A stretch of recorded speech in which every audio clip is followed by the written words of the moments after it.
बात बहुत वर्षों पहले की है।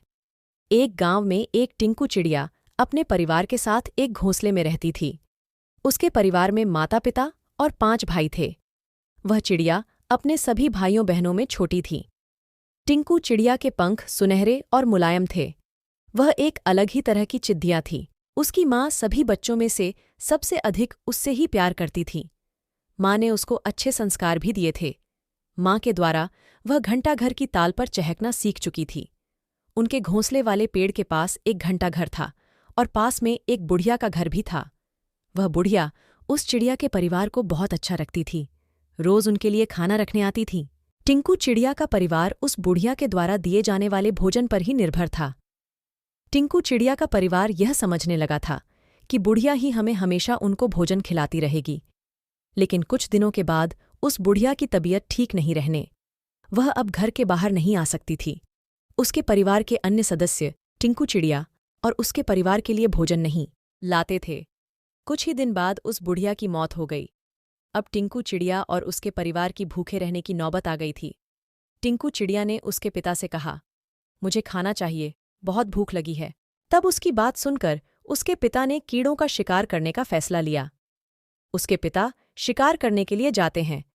बहुत ढूंढने पर उन्हें 3 कीड़े मिलते हैं, लेकिन उनके परिवार में तो 8 सदस्य थे। वह भोजन सभी के लिए पर्याप्त नहीं था। तब उसके पिता ने सबसे छोटे 3 बच्चों को खिलाने की सोचा। केवल 3 बच्चों को ही भोजन मिल पाया। टिंकू चिड़िया, उसकी माँ और उसके भाई बहन भी इधर-उधर घरों की खिड़कियों में भोजन के लिए चोंच मार रहे थे, लेकिन उन्हें कुछ नहीं मिल रहा था। एक बार किसी घर के मालिक ने टिंकू और उसकी माँ तथा एक भाई पर राख फेंक दी, जिससे वे तीनों भूरे रंग के हो गए। दूसरी तरफ टिंकू के पिता को बहुत ढूंढने पर एक ऐसी जगह मिल गई जहां पर बहुत सारे कीड़े मकोड़े थे, जहां से कि टिंकू के परिवार को कई दिनों तक भोजन प्राप्त हो सकता था। टिंकू के पिता घर पहुंचते हैं तो उन्हें वहां कोई नहीं मिलता है। टिंकू के पिता परेशान हो जाते हैं। थोड़ी देर बाद टिंकू, उसका भाई और उसकी माँ घर पहुंचते हैं। तब उनके पिता उन्हें पहचान नहीं पाते हैं। वे तीनों शरीर पर राख की वजह से भूरे दिखाई दे रहे थे। उन्हें देखकर टिंकू के पिता को गुस्सा आ जाता है। वे उन्हें दूसरा समझकर उन्हें वहां से भगा देते हैं। टिंकू ने अपने पिता को समझाने की बहुत कोशिश की, लेकिन वे नहीं माने। तब टिंकू ने सोचा कि हम तीनों को तालाब में जाकर नहा लेना चाहिए, ताकि हमारे शरीर पर जो राख लगी हुई है वह हट जाए और जब हम वापस जाएं तो पिताजी हमें पहचान लें। उन्होंने ऐसा ही किया। तीनों तालाब में नहाने के बाद वापस अपने घर पहुंचे तो टिंकू के पिता ने उन्हें पहचान लिया।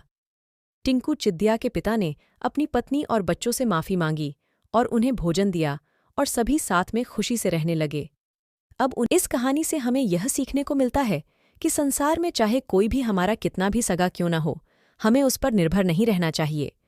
इस कहानी में हमें एक छोटी सी चिड़िया की वजह से बहुत कुछ सीखने को मिला है। धन्यवाद।